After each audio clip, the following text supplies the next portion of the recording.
Hello friends, today we learn a task scheduling concept in which what is task scheduling, then scheduler selection and task scheduler queue.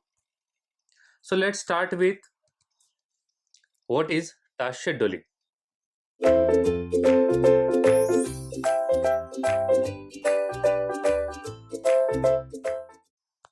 In multitasking system, there should be some mechanism in a place to share the CPU among the different tasks and to decide which process or task to be executed at given point of time. Means what? There is one mechanism which will decide the specific point where the specific task is done its work. Determining which task or process is to be executed at a given point of time is known as task scheduling. Task scheduling forms the basis of multitasking. It is from the basis of a multitasking, and scheduling policy forms the guidelines for determining which task is to be executed and when. The guideline of scheduling will define us the specific task is scheduled at a specific interval of time. The scheduling policies are implemented in an algorithm and it is run by the kernel as a service. Its service is defined by the kernel. The kernel service application which is implemented the scheduling algorithm which is known as a scheduler. The task scheduling policy can be three types: preemptive, non-preemptive or cooperative. Depending on that policy, depending on that three policies, it may take place when a process switches its state to ready to the running state or blocked or wait state to the running state, ready state from the block state and completed state. These all states are depending on the policies provided during the processes. Now, scheduler selection. The selection of scheduling criteria or algorithm should be considered here, which will consider some points which include response time, run time, turnover time, CPU utilization, and throughput.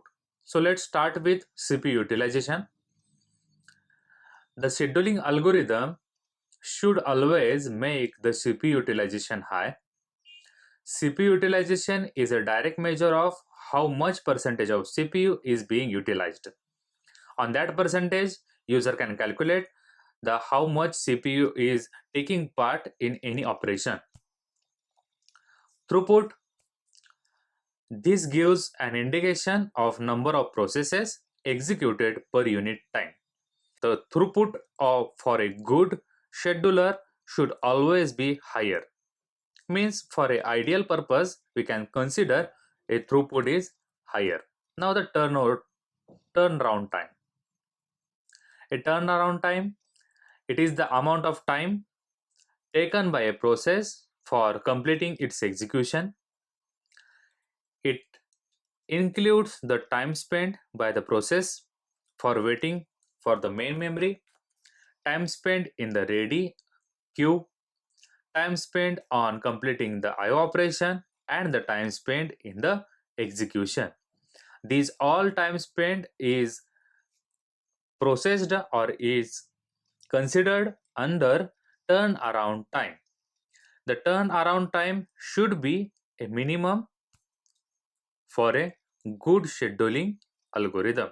It considered as a minimum for ideal algorithm. Now the last two terms are waiting time and response time. Now what is member waiting time?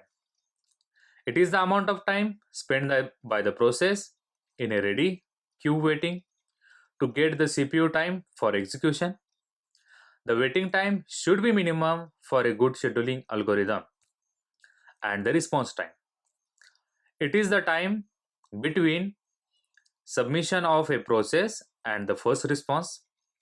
For a good scheduling algorithm, the response time should be as least as possible. Now, what is task scheduling queue? There are various queues maintained by the CPU, which are as follows. First is job queue. Job queue contain all the processes in the system. Second is ready queue, contain all the processes which are ready for execution and waiting for CPU to get their turn for execution. And the ready queue is empty when there is no process ready for running. Third is third is device queue, contain the set of processes which are waiting for an IO device. So let's summarize what we learned today.